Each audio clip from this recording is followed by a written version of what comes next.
puedes empezar como quieras. Ahí empecé a grabar, Bien, así que les ¿me, informes. me escuchás? Chequeo Sí, una te vez más, escucho perdón. perfecto. Listo, Sí. perfecto. Buen día a todos, buenas tardes. Les muestro más o menos una pequeña introducción y para generar más que todo un ambiente de dudas y consultas, que es lo más divertido de este tipo de charlas, y hacerlo más ameno para ustedes también. Principalmente la idea de la electricidad, o sea, lo que nosotros entendemos por electricidad, tiene diferentes necesidades, depende de la actividad que uno hace, ¿no?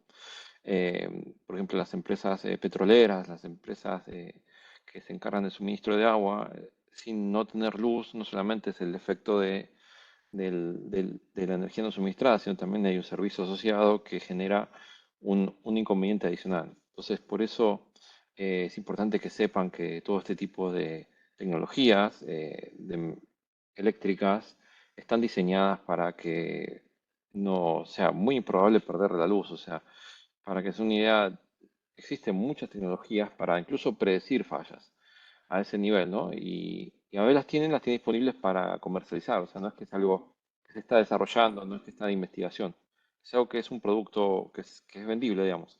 Entonces, toda esta información que les quiero mostrar es cómo ustedes, con la realidad que tienen hoy, que es, por ejemplo, aplicaciones que hoy en día a veces eran medios tradicionales, están apuntando a una necesidad de electrificar todo prácticamente y se convierte en el punto clave crítico de toda infraestructura, la red eléctrica, ¿no?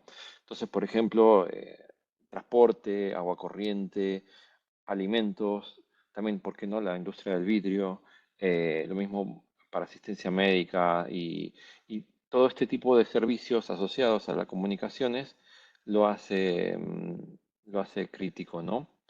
¿Me escuchan bien? Perdón, puedo insistir, porque como veo el mensajito que no se escucha.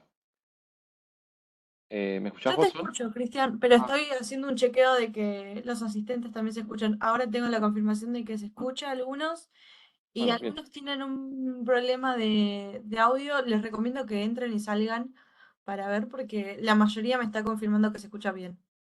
Bueno, me quedo tranquilo entonces. Bueno, Dale. avanza un poquito más. Entonces, ¿cuál es la idea? O sea, imagínense que la red tradicional eran grandes generaciones concentradas no necesariamente en centros urbanos, y después largas líneas de transmisión donde después se distribuye a los consumidores, ¿no? Eh, perdón, tengo como una publicidad y no sé qué es. Dice, ah, perdón, un segundo. Me abrió algo en la pantalla, un segundito, ya está, ahí volví. Bueno, bien, y bueno, esta necesidad de tener comunicaciones, eh, ¿por qué nace? Porque hoy en día la red eléctrica es dinámica.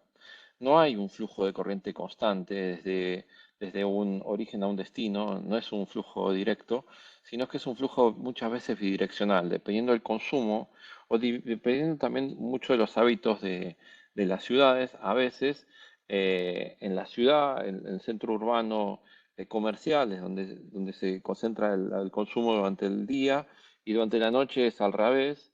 Y también lo que se está viendo mucho es que las industrias a veces en el día consumen y después de noche devuelven la energía, porque tienen muchas veces lo que ahora se estila es poner paneles solares, por ejemplo, en el techo y demás, y ese consumidor, que antes era un consumidor neto, ahora se convierte en un proveedor de energía, le llaman prosumer, ¿no? O sea, que consume y provee, ¿no?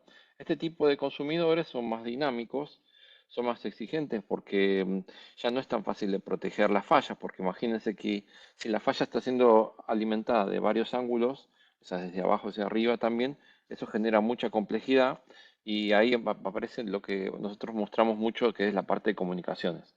O sea, antes una red podía simplemente tomar decisiones en base a un punto, midiendo corriente y tensión, y ahora nos damos cuenta que no nos alcanza eso, porque con la corriente de tensión en un solo punto no tenemos una imagen completa de lo que está sucediendo. Entonces, en estos lazos cerrados también tiene otra ventaja también de que se pueden hacer varios caminos para llegar al destino y también puede ser sistemas automáticos de enclavamiento y comunicaciones para que sin intervención humana fallas incluso permanentes puedan ser resueltas. Entonces, el objetivo de esto es tender hacia allá, o sea, ir hacia este lugar. Entonces, ¿cómo se hace? Es, bueno, a futuro, la idea, que bueno, ya es un futuro que ya se está yendo casi más presente, se está volcando mucho a energías alternativas, como es el sol, como es la energía eólica y demás. Estas energías lo que tienen de desventaja, no son todas ventajas, la desventaja es que no es un suministro constante, como sería una planta de carbón o de gas. Y esta generación, que es una generación que es dinámica, agrega mucha complejidad porque al ser dinámica es difícil estabilizar los sistemas, entonces ahí requiere mucho más comunicaciones, mucho más sincronismo, porque el generador tiene que estar en sincronismo para que no se convierta en una carga, porque si no está en frecuencia, fase y tensión, ese generador se convierte en una carga, un motor, y en vez de proveer energía la consume. O sea que todo ese tipo de sincronismo es más electrónica que hay que agregar a esa red. Entonces hay más datos, o sea, antes tal vez con un sistema Modbus alcanzaba, con una supervisión de cada media hora alcanzaba, ahora el flujo de energía es mucho más dinámico, entonces como bueno, algunos han estudiado en las universidades o en los secundarios técnicos, un elemento de control, si el elemento observable empieza a tener una frecuencia de cambio más alta, nuestro sistema de control tiene que ser más alto, obviamente, que ese cambio dinámico para poder ejercer control, ¿no? Nuestro muestreo, nuestra velocidad de muestreo tiene que ser menos doble de la máxima frecuencia de esa señal.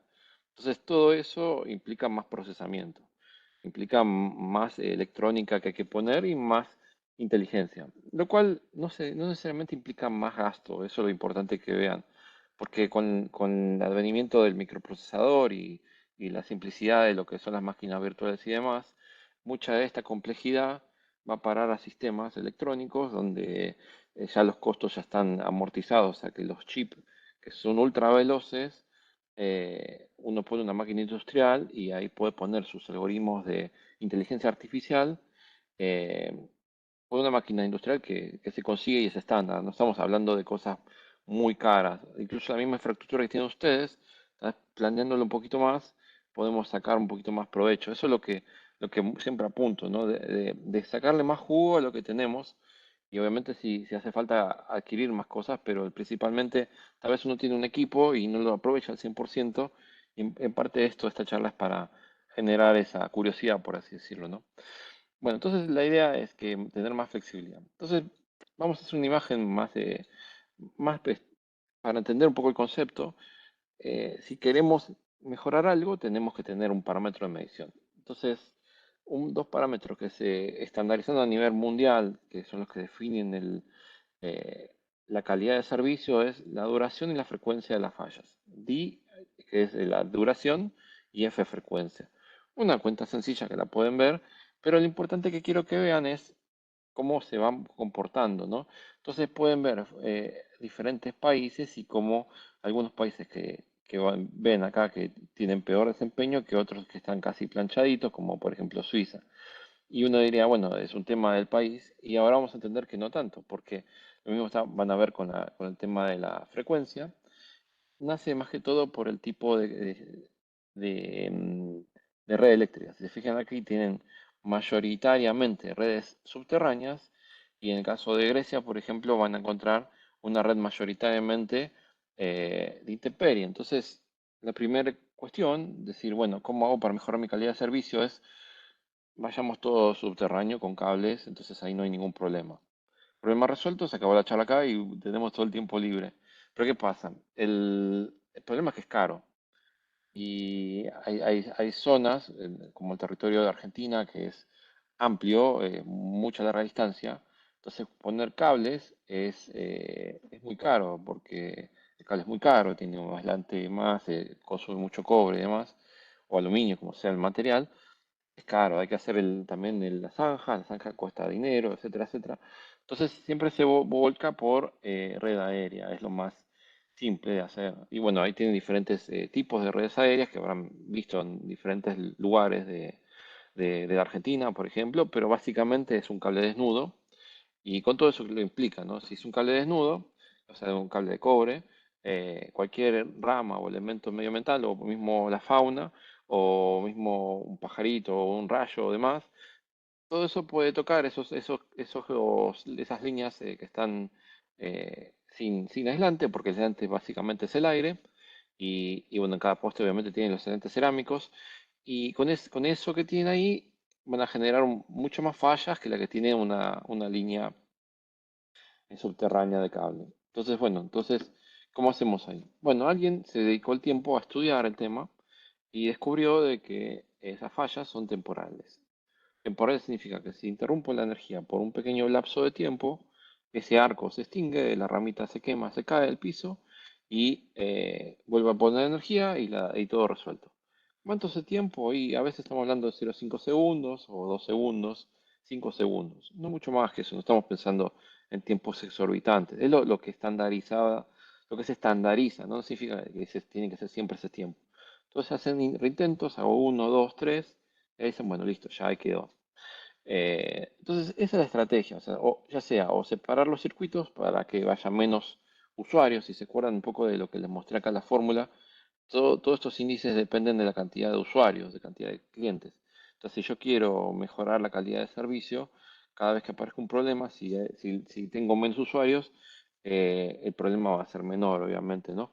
Menos usuarios afectados respecto a la cantidad que tienen ustedes como clientes, por así decirlo, ¿no?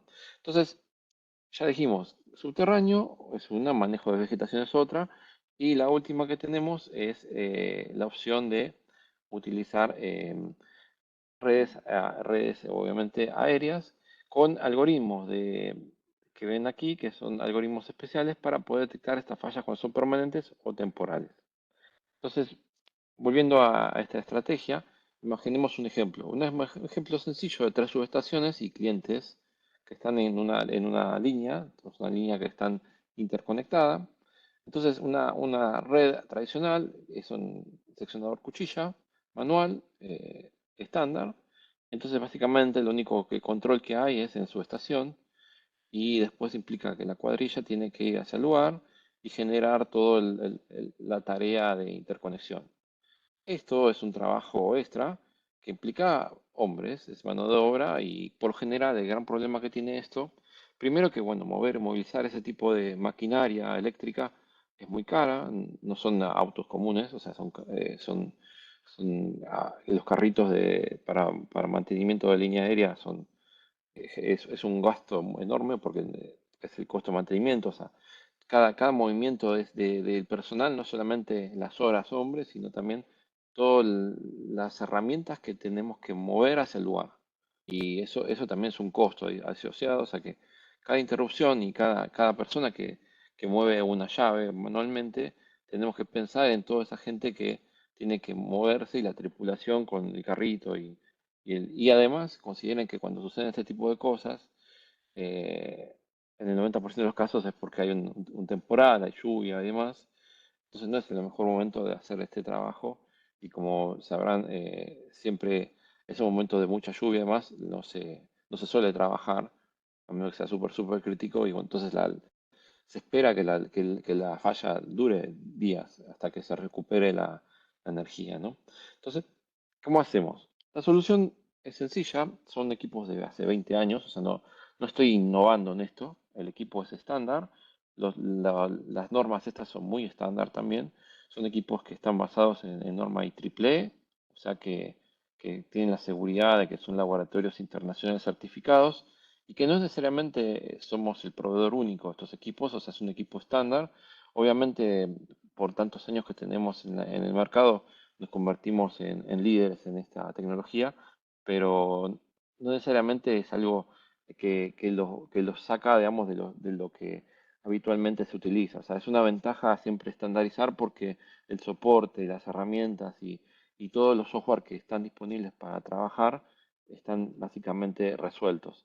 Entonces, por ejemplo, en este reconectador que ven acá, ¿por qué lo considero reconectador? Porque tiene tres polos, estos polos se tienen adentro de una ampolla de vacío y mediante medición de corriente y tensión y una actuación magnética. ¿Por qué magnética? Porque esos recierres, abrir y cerrar, implican mucha energía y esa energía requiere obviamente no sirve para una carga resorte, básicamente. O sea, necesitas, estos están pensados para 10.000 operaciones. Por tantas operaciones en poco tiempo, con un resorte terminarías gastándolas básicamente muy rápido, ¿no? Entonces, siguiente tema, tenemos mucha comunicación también. Tenemos Modbus, DNP3, 850, todo para concentrarlo y poder tomar decisiones, ya sea a nivel de equipo o a nivel subestación. Y además tenemos batería, porque como estos equipos le están cortando la energía, está considerada una autonomía de batería UPS. O sea que básicamente tienen todo, es súper complejo este equipo, aunque parece simple, porque tenemos comunicaciones, actuación magnética, tenemos un procesador con UPS, tenemos que alimentarnos con nuestra propia energía. Este equipo es en sí mismo una, una máquina muy interesante.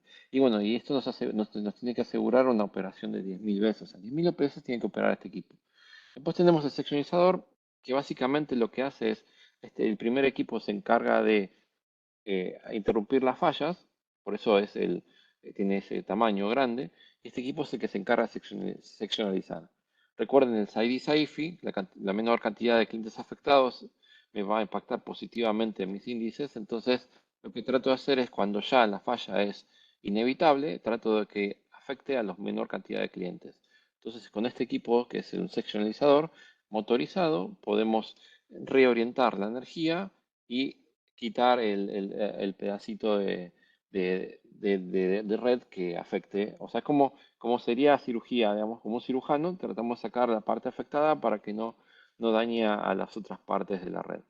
Y este equipo también puede servir como seccionalizador, que también lo ven aquí como el Autolink, que este equipo tiene una gran ventaja, porque recuerden lo que les dije el 80-20 de las fallas aéreas. Bueno, si este equipo reconectador, para poder justificarlo, lo que se debe hacer es colocar varios ramales en uno, digamos, porque necesitamos justificar la inversión. Es un equipo que tiene su dinero, cuesta, entonces no voy a ponerlo por cada línea de 5 o 6 amperes. Voy a juntar varias derivaciones y las concentro todas a un reconectador. Ese reconectador lo que hago es ponerlo eh, para proteger todas las líneas. Vamos a mostrarlo acá para que vean. Eh, Le muestro, vamos un poquito para mostrar la idea, ¿no? Entonces, lo que busco es proteger todas las líneas acá.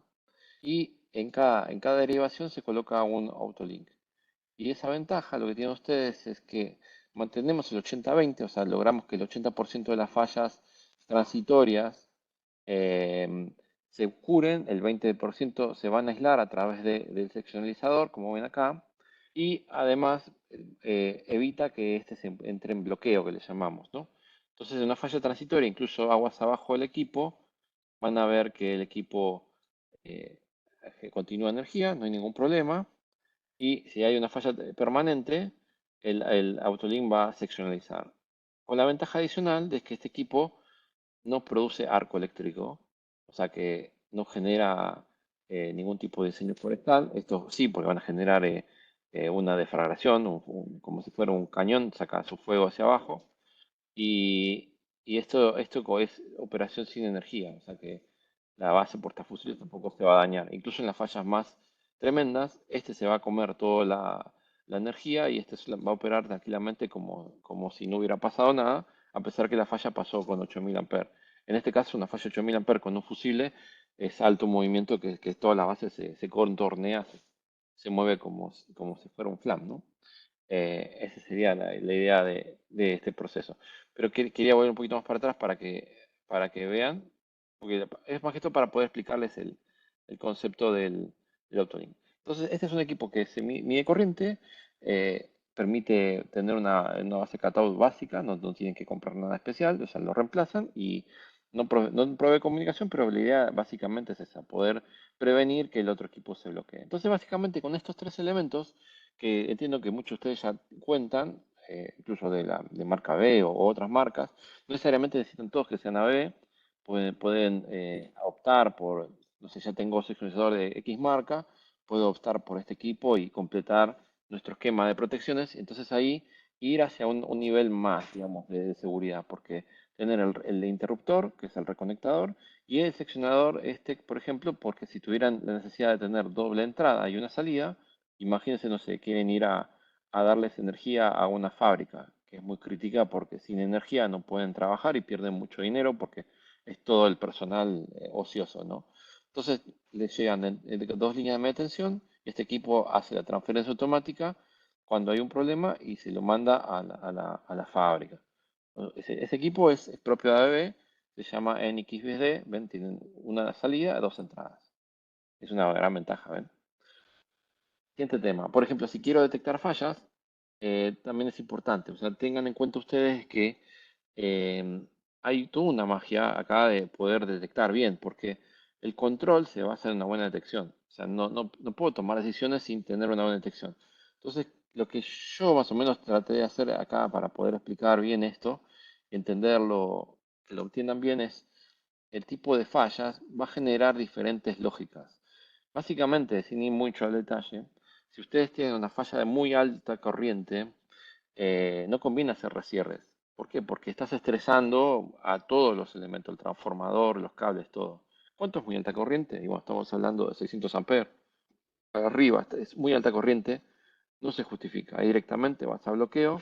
Incluso si fuera transitoria, decís, bueno, mejor, porque así no rompo. Porque no sé si se acuerdan ustedes, pero los cables, cuando esas corrientes tan grandes empiezan a moverse, los aisladores empiezan a estresar, se pueden quebrar. No conviene, básicamente.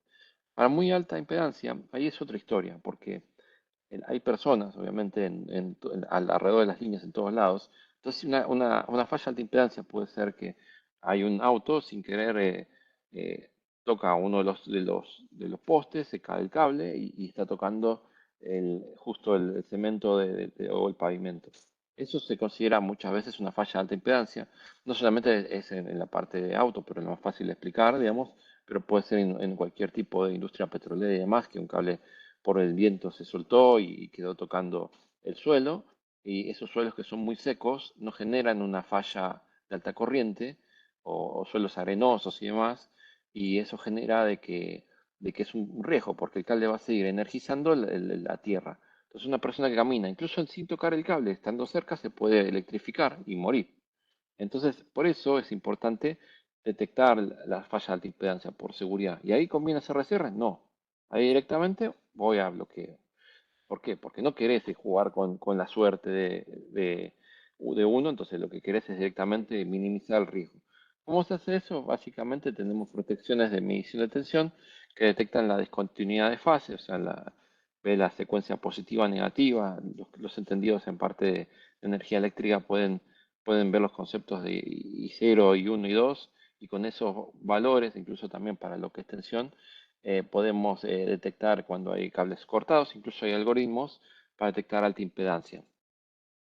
Todo esto se engloba en una lógica nueva, ¿no? Que ahora estamos pensando, es decir, bueno, ya tengo el equipo, ya tengo el algoritmo, ahora estos equipos los puedo incluso aumentar el concepto, hacerlo más inteligente y agregarle lo que se llama asset condition en inglés, o sea, verificar cuánto es la vida útil promedio del equipo futura y así estimarlo, ¿no? Porque tener un contador mecánico no te da una buena idea, porque esta ampolla vacío va a depender mucho de cómo se opere, si se opera a muy alta corriente, no va a estar 10.000 operaciones, entonces hay algoritmos adentro que te van a estimar algo muy importante en lo que es la operación y mantenimiento de equipos, es cuándo hacer el mantenimiento, cuándo conviene hacerlo, digamos, y además de eso poder calibrar tu esquema de mantenimiento, no hacerlo siempre porque sí, sino cuando se necesita, ¿no?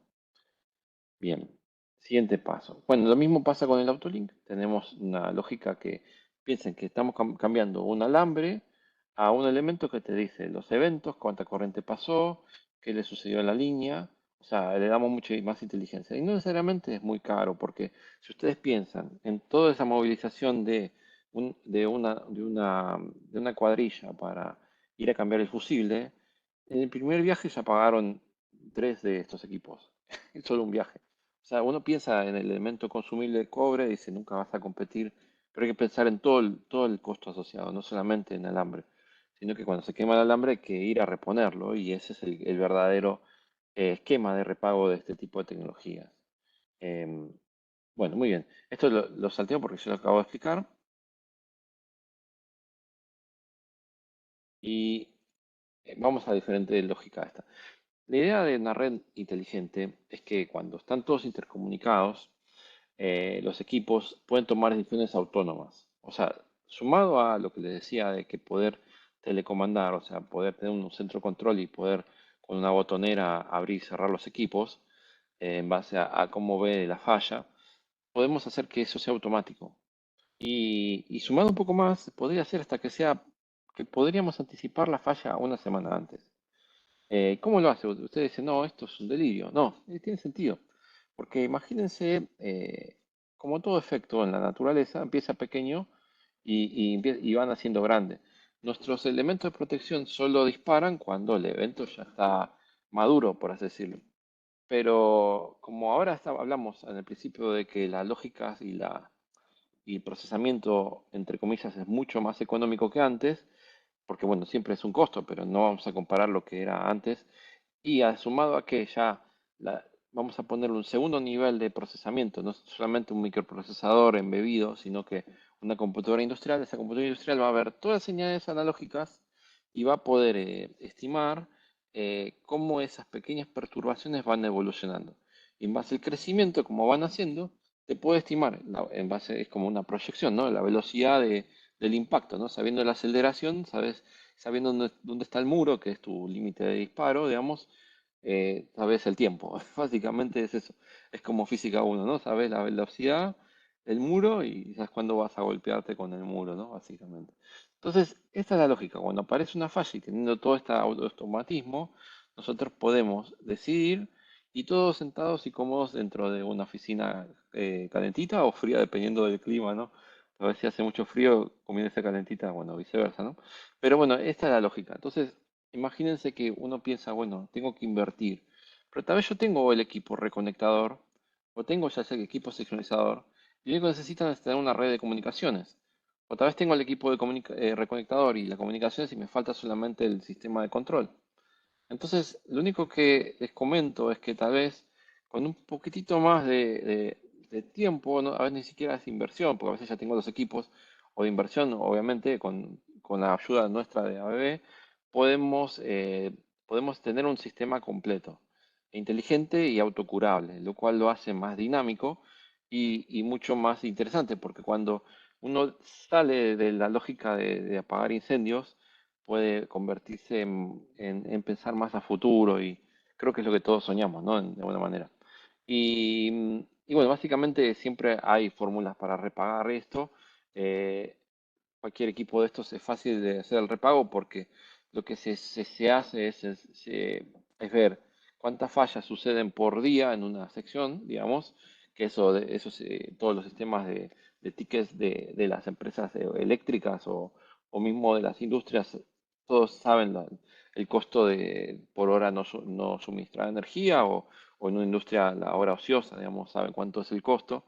Entonces, si logras bajar esas horas a la mitad, es tanta plata que te ahorras y entonces haces una cuenta sencilla, decís, mira, tengo que gastar 5 para ahorrarme 100. Y así esas cuentitas sencillas, cualquier persona con directiva lo va a entender y lo va a poder liberar, digamos, este tipo de inversiones, ¿no? O sea que básicamente esas son las herramientas que utilizamos para organizarlo, ¿no? Y vean esto, por ejemplo, los SCADA ahora tienen mucho más trabajo, porque como es bidireccional, y además tenemos que entender toda la situación y la volatilidad y inestabilidad de las redes, lo que necesitamos es poder eh, seccionar e interconectar. Imagínense que las redes tienden más a hacer esto mucho más complejo, entonces no es una simple red que va desde origen a destino como un arbolito, sino que están conectadas entre ellas y bueno, la lógica de tener todo esto en una pantalla y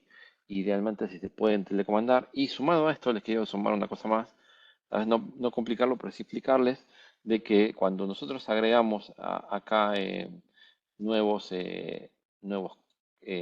clientes, porque imagínense que cuando se corta una red, estoy agregando nuevos clientes acá a la 3 por ejemplo, tengo que agregarle consumo. Entonces, esa decisión de agregar clientes es subirle el consumo y eventualmente tal vez la sobrecarga térmica del número 3 hay que cambiarlo del ajuste.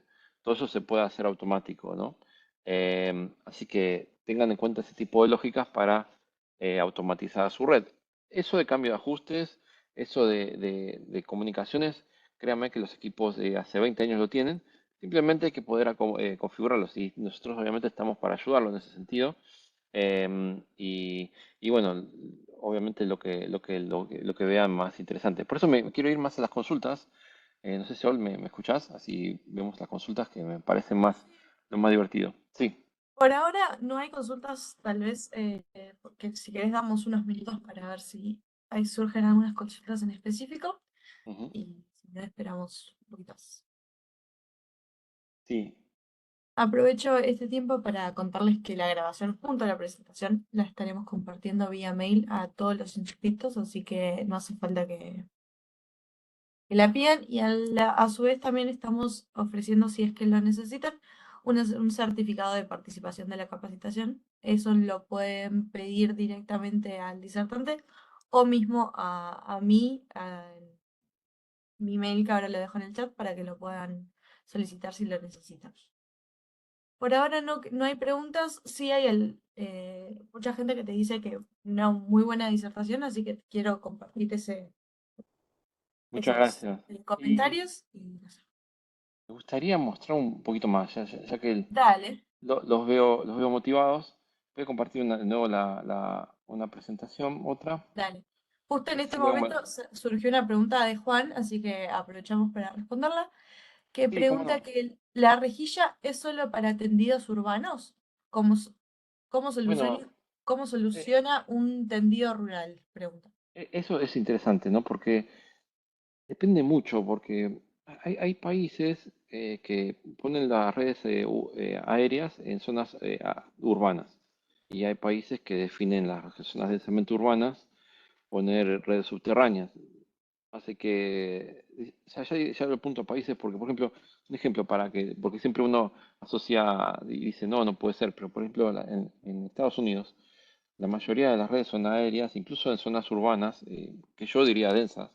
Y, por ejemplo, y ahí vemos reconectadores al lado de zonas bastante urbanas. Entonces, no necesariamente hay una regla escrita, pero lo que la lógica implica es que por el largo recorrido de las líneas y demás, conviene más colocarlos en redes rurales, el- los equipos, ¿no? O sea, mi consejo es que apunten cuando altamente o densamente pobladas son, por ejemplo, Capital Federal, todo lo que es Capital Federal son cables de alta tensión que van subterráneos, ¿no? Eh, pero bueno, después van a encontrar alguna excepción, que tal vez hay un barrio que no tiene tanta urbanización y no necesito llevar los cables a subterráneos, pero básicamente en la zona de muchos edificios, viste, que las callecitas, por ejemplo, un ejemplo, los barrios que eran originalmente residenciales y ahora se convirtieron en edificios, ahí ponen una red aérea, es que el vecino puede tocar el cable con la mano cuando sale de la terraza, o sea que eso ya directamente es un no, y a esas zonas básicamente es subterráneo. Pero no hay una regla así escrita, ¿no? A veces depende mucho de lo que el dinero permita, ¿no? Sí. Sí, bueno, el que comentás, vi una pregunta que recién salió no es un reco de dos entradas, pero sí es un seccionalizador, se llama NXBD, está bueno porque no es tan popular, por eso lo presento, y lo que tiene sirve para transferencia automática, este bichito. Y entonces puede ser una salida y dos entradas. Y este sirve para seccionalizar. No significa que no puedas hacer todo lo que hagas antes, pero en cada entrada de estas tendrías que tener un reconectador, ¿no? Para que haga su trabajo de interrupción de falla y este haga su seccionamiento, ¿no? Y a su vez puede hacer transferencia automática. Básicamente el gran juego que tiene es hacer transferencia automática, ¿no? Em, le muestra un poquito la chapa de la charla, así se llevan más jugo a la charla. Esto es la nueva onda, digamos, el último grito de moda. Eh, Uno siempre le gusta ver lo último, así que está bueno. Y lo interesante es que es todo disponible, no es algo que es beta, no es algo que está en desarrollo, no. Esto es un producto que ya está consolidado en otros mercados. Y bueno, estamos tratando de promocionar también en Argentina porque creemos que que vale la pena. Ya hemos hecho pilotos también en Argentina y con resultados positivos, le diría yo. Pero bueno, básicamente lo que estamos viendo, que está bueno en la historia, voy a tratar de no extenderme mucho, pero me parece interesante porque el otro hicimos rapidito.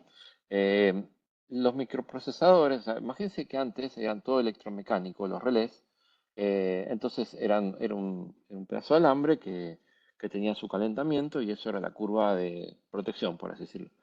Y bueno, todo eso se va modelizando matemáticamente y se pone varios elementos de protección en un microprocesador. Después eso se coloca todo eso, ese microprocesador en en un equipo centralizado. O sea, lo que estamos haciendo ahora es todas esas protecciones X y Z juntas de motor, de alimentador, todas las hacemos todas en una computadora centralizada, una máquina industrial. Y la pregunta es, ¿para qué lo hacemos? Sencillo, porque si piensan ustedes, la evolución, o sea, si uno ve hace 20 años atrás una protección ahora, no evolucionan los conceptos básicos de que tengo que medir corriente, tensión o el muestreo, ¿no? No es tanta la diferencia en eso. Lo que sí cambia mucho son los algoritmos o la capacidad de procesamiento. Imagínense que muchas veces la obsolescencia viene dada por los protocolos de comunicación, la cantidad de algoritmos, la cantidad de memoria asociada. Entonces, todo eso se traslada a un elemento más arriba, que es una máquina centralizada, una computadora. Esa computadora hace sus algoritmos y ahora, como tiene procesamiento ilimitado, entre comillas, eh, me- podés meter algoritmos mucho más locos y esos algoritmos mucho más locos tienen la ventaja de que puedes poner predicción neural y demás, ¿no? Y eso es lo que les muestro acá, optimización y activos. O sea, básicamente hasta podemos predecir, perdón, tengo me molesta mucho esto, perdón, denme un segundito que lo tengo que cerrar esto, no puedo ir con tanta molestia. Bien, entonces lo que permite es optimizar la red. Entonces ven acá que tienen la comunicación, el concentrador, mediciones. Esto también puede operar como una suerte de control de bahía, porque tiene también la posibilidad de telecomandar los relés. Podemos operarlos, abrir y cerrarlos, ver la tensión de cada uno de ellos. Los oscilogramas, va a haber un oscilograma de tablero completo. No vamos a ver uno por cada uno y tenemos que hacer como reconstruir la historia como si fuera un análisis forénsico, ¿viste? De las películas. No, porque todos van a estar sincronizados y van a estar todos en el mismo archivo. Todas las señales de entrada y salida en el mismo archivo. También este puede hacer un famosa ley de Kirchhoff y hacer la, todas las entradas menos las salidas y ver si hay fugas. Eso se llama protección diferencial de barra. Y eso también lo podemos hacer, antes no podíamos hacer. Entonces ahí tenemos mayores prestaciones. ¿Y para qué nos sirve todo ese tipo de cosas? Porque si detectamos la falla más rápido, el daño es menor. Básicamente es eso el concepto, ¿no? En la detección está la magia, ¿no?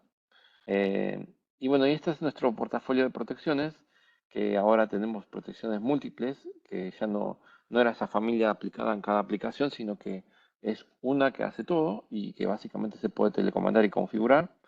Y a su vez tenemos estas protecciones descentralizadas. ¿Y cuál es la crema, lo más divertido de esto? Esto para moverle todos los lugares donde hay estrellitas, por así decirlo. Estrellitas donde se hizo operaciones, para que vean que es un equipo ya maduro, pero lo que quiero llevarle y mostrarlos es la parte de predicción. A ver si puedo checar esto un poquito. Ahí. Esto lo que hace es, manda toda la comunicación y permite hacer la predicción, lo cual es una cosa muy interesante. Y hablando con los entendidos del tema, lo que hace básicamente es ver patrones. Y voy a aburrirlos con el tema de predicciones porque a mí súper me interesa, digamos, les puedo explicar cualquier detalle, por más mínimo que sea, me interesa mucho y por eso les puedo explicar. Pero básicamente lo que hace es, los patrones se asocian en grupos de variables, por ejemplo, el motor. Entonces, el motor lo que hace un doctor de ingeniería que tenemos en cierta parte del mundo, que es en Suecia, es estudió todas las diferentes formas de onda y las clasificó. Entonces, tiene una interfaz que cuando aparece el patrón y es chiquitito, lo puede asociar y agrupar. Entonces, aparece en una escala de tiempos, que sería como si fuera una recta, una línea de origen a destino, y ahí va mostrando todas las fallas y las va juntando las típicas fallas que va sucediendo. Entonces, esas son las que, o sea, tiene como varias, la inteligencia artificial tiene varias lógicas. Una que es la que predice a futuro cuándo va a pasar, la otra que clasifica, puede clasificar y decir, mira, te tuviste tantas fallas de tipo motor, de tipo línea. Y después otra cosa que me estaba comentando que se puede hacer, que a mí me sorprende, es que como ellos hablan de lo que, hay muchos que hablan de mantenimiento de condición de líneas aéreas con sensores, y te venden sensores de esto, lo otro, lo otro, lo otro. Y bueno, este doctor me dice, no, mira, yo con corriente y tensión puedo ver los patrones y ver cuando, por ejemplo, hay una descarga parcial, hay un componente armónico de alta frecuencia que también lo utilizo un patroncito, le agarro la neurona, la entreno para eso y dice, oh, ojo, mira que tenés posible daño en los aislantes. Y toda esa historia que la junta, eh, que no es muy más complicado de lo que hace es, ve el patroncito chiquitito, la falla bebé, digamos, y la procesa. En base a eso lo que permite es entender y en base a eso permite entender a futuro qué va a pasar. Básicamente no es tan loco si uno lo piensa porque lo que tiene bueno es que como tenés tiempo de sobra, por así decirlo, tenés procesamiento de sobra, podés hacer cosas que en el día a día no lo harías. O sea, por ejemplo, como tu cerebrito era chiquitito en su momento por algo embebido, lo que hacías era básicamente es sobre corriente, pum, disparás, chao. Este como puede tomar decisiones mientras está todo bien, y decirte, ojo, mira que estás a punto de salirte de los parámetros normales. Básicamente es esto, y a mí lo que más me gusta esta parte, por eso traté de saltear lo otro. Lo otro es más lo mismo, digamos. Eh, y bueno, lo que tiene básicamente es una forma de predicción, ¿no? Que puede predecir el tipo de falla y básicamente se conecta a una nube. Que puede ser, esta nube puede estar asociada en un hardware, digamos, a veces alguien dice, no, no me gusta conectarme a Azure. Listo, no hay problema. Lo metes dentro de una computadora industrial y eso se comunica con esta máquina y hace el procesamiento y puede predecir fallas con un 95% de precisión. Yo me mantenía bastante escéptico, pero lo he visto que se puede, o sea, básicamente lo que hacen es esto mismo, ¿no? Que ve la falla y ven cómo va creciendo. Creo que tengo una más adelante el patrón, ¿no? Esto todas las cosas que hace la IA, ¿no? Reconocimiento de patrones, clasificación de información, clustering, que será, y después regresión y aproximación de funciones, o sea, como que va agrupando. Entonces tiene diferentes tipos de aprendizajes. Esto de supervisado o no supervisado es porque vos después puedes decir, ah, dice, detecté una falla el viernes a la mañana. Y dice, ah, sí, fue cuando me tocó una paloma a la línea. Listo, entonces ya el tipo va a entender que ese patrón va asociado a la paloma. Y entonces cada vez que aparezca un problema así, él va a poder etiquetar el evento, o sea, puede aprender en base a particularidades de la línea. Y entonces son el tipo de inteligencia. En el pasado, futuro y futuro más adelante, ¿no? Con la localización de fallas. Eh, y bueno, esto es lo más jugoso, digamos. Y bueno, puede de alguna manera, esto es lo que les comento, ¿no? Esto es lo que quería mostrarle básicamente. No es tan loco de pensar, lo que hace es ve la perturbación cuando es chiquitita y cuando se hace grande, típicamente acá dispara, ¿no? Entonces, esa sería la idea.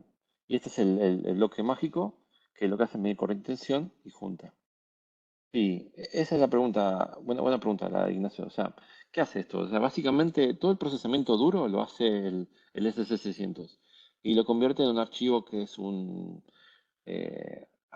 la captura de oscilograma. Ahora no se me fue el nombre, pero eh, es el nombre típico de las capturas, de oscilograma que hacen todas las protecciones. Entonces lo que está mandando, no está mandando todos los megabytes de datos como... Eso es lo que me comentaba, por ejemplo, una de las grandes herramientas de venta que tiene ABB es que no está sobresaturando el canal de la nube con miles de megabytes de señales espurias. No, hace un procesamiento local y después solamente lo que manda es lo que este bloquecito genera, que es la captura, el pedacito de archivo de esa perturbación, que es esas tensiones y corrientes de ese lugarcito. Esa es una ventaja, porque no, el procesamiento se hace un procesamiento local y se manda solo ese archivito cuando ves la anomalía. Y después eso se etiqueta como eventos y a futuro se estima, digamos. Y esto es lo que les quería mostrar. Los pone en colores y va asociándolo con diferente tipo de fallas y predicciones. Esto está bueno, yo quiero probarlo, así que si hay voluntarios, eh, podemos ir armando cosas más interesantes. Ven que, por ejemplo, acá puedo detectar que hay un árbol y predice 2 días anticipado, em, de quema de fusibles, de efectos materiales, tira la alarma y después desaparece. Pero si nos ponemos a pensar, no es tan loco, porque casi todo, uno empieza, cuando uno va a una subestación y ve un aislante que empieza cada vez haciendo ruido, ruido, cada vez más fuerte, y sabe que en el futuro eso va a ser una falla sólida, ¿no? Por eso se inventaron tantas herramientas de descargas parciales, mediciones de descargas parciales. Esto lo hace matemática, digamos, y te puede, viendo la velocidad, vas a ver más o menos cuando llega al límite, ¿no? Y acá lo que van a ver todas las fallas, el evento y cuándo se va a suceder, ¿no? Obviamente el 95% de exactitud, pero bueno, se tiene la lógica, ¿no? La que acá cuando uno hace clic en root cause te va diciendo todas las posibles causas de falla, y si lo piensan de esa manera, tal vez lo que hablábamos al principio, ¿no?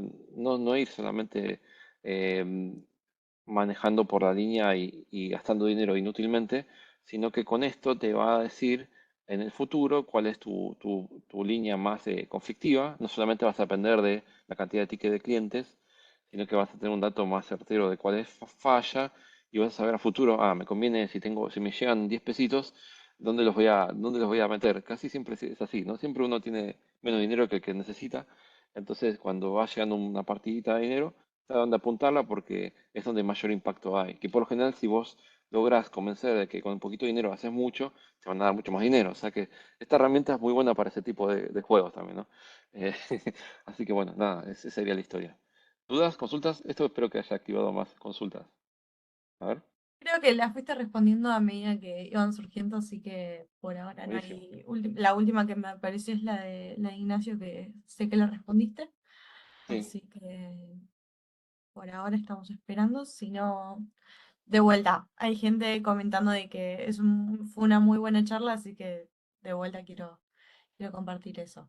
un placer, ¿eh? Lo que necesiten. La idea es esto, romper un poco el hielo Ujú. y generar el día después. O sea que si tienen dudas me preguntan y armamos algo más divertido, más directo, ¿no?